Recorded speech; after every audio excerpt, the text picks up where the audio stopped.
on NFL.com's fantasy website late Tuesday night. Um, the top added fantasy players, I'll just do the top 10, start with the most, Tyrone Tracy, and then going down the list, Bam Knight, Kamani Vidal, Kareem Hunt, Rondé Gadsden, Troy Franklin, Christian Watson, Sam Darnold, Keyshawn Booth, Zach Charbonnet. They have a lot in common.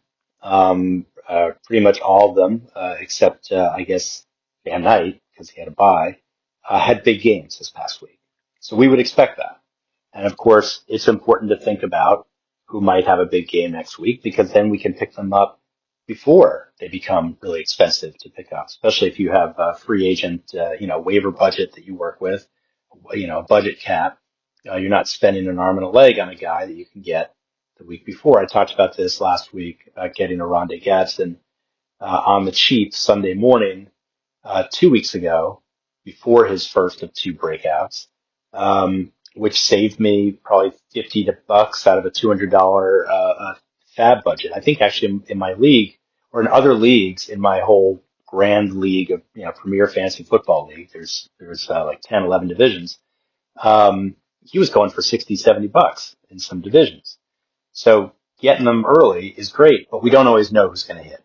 And so the most added generally are the guys who hit big and who are available. The availability of these guys is fascinating. Going into this past weekend, the roster shift, the percentage of leagues on the NFL.com fantasy website that rostered Tracy was only 35.5%.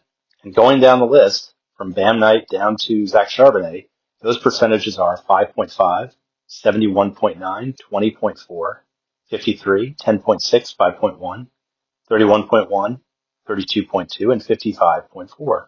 So there's three examples of guys who were rostered in at least 50% of leagues. That's Vidal, Gadsden, and Charbonnet. All three had repeat great performances. So, there was a sense of, or at least, I can't remember with Vidal. I think he had more than one going into this past week, but there was a sense of, oh, this is somebody who's going to keep things going for a while. The idea with Vidal is, it's not, who knows when Marion Hampton's coming back. So it's Vidal's backfield for a while, and that people rush to get him. And then there's that, a third of leagues, Darnold, who's a, streamer, of a quarterback. So it kind of makes sense that he's rostered in about a third of leagues, but some people just don't feel, I can get another streamer if I need to. I can drop him. Keyshawn Booth, who's had some big games, but, also some busts. So you kind of take a flyer on him. And then Tyrone Tracy coming back from his injury, kind of backing up Cam Scatterbo, basically. And people go, if I have room for a glorified handcuff, great. But not every league has that luxury. And then there are those guys who, really were incredibly under-rostered. Bam Knight coming off a bye week. Everyone else had played last week. Bam Knight coming off the bye week, at 5.5%. Troy Franklin at 10.6. Ultra streaky. I think he had one, maybe two good games before this. But in a pretty crowded, Denver passing attack that was dominated by Cortland Sutton, but you never knew if Marvin Mims was going to step up or Evan Engram or Pat Bryant or whatever. Christian Watson coming back from his injury kind of makes sense. It's crowded receiving core. Let's see if Watson can even stay healthy. He's had injury history. So the breakdown kind of makes sense when you look at it that way. And of course, Kareem Hunt, a three-headed backfield at 20.4%, but now Isaiah Pacheco is out. Hunt's coming off a 2-touchdown game. Of course, people are going to flock to him because it looks like he's going to be the guy to roster in that backfield, or at least the safest one for the foreseeable future.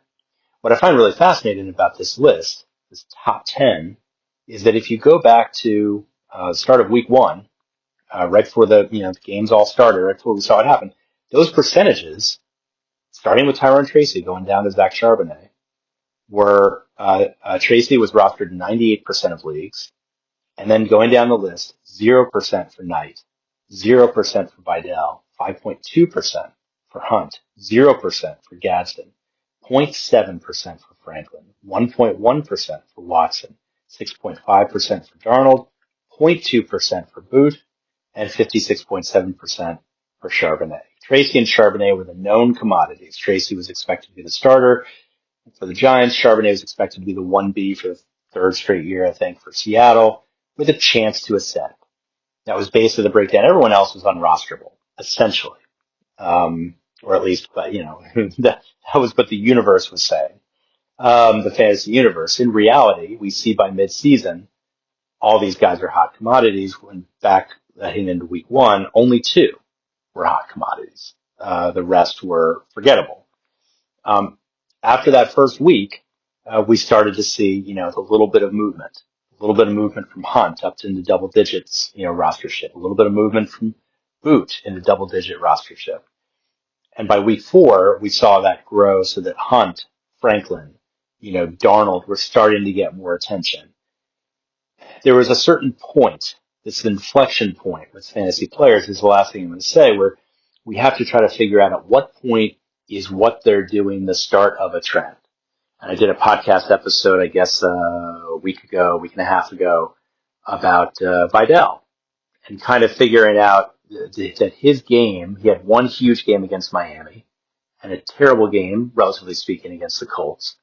And that this third game last week was going to help define the trend.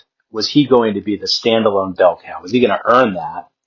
Or was he going to flop and go into a timeshare kind of backfield until Hampton returned? Remember, he had a terrible first half. I mean, he did score, but I think he had like 11 rushes for 19 carries. So we're trying to anticipate, what is the trend? Is the trend I should go get this guy because he's on the verge of a breakout? Or is the trend I should go drop this guy because he is on the verge, or he is in this middle, and it's going to keep going, of a decline? And I would put Cooper Kupp in that category. He's a guy that I drafted, I think, 8th, 9th round in my 14-team league. And for some reason, I still have him. And I'm kicking myself about it. I keep thinking, well, maybe he'll break out. Maybe this is the week, that he'll really come through and look like Kupp. He probably won't. And so I'm sitting here saying the trend is that he's not. The trend, and that it's not even youth is on his side. You could say Troy Franklin had the trend of kind of being mired in the streakiness of greatness and then complete unstartability. But the advantage of Franklin is that he had youth on his side. Kupp doesn't. Kupp is post-prime. And so the trend is more solidified once he starts breaking down, once he starts collapsing as a fantasy commodity.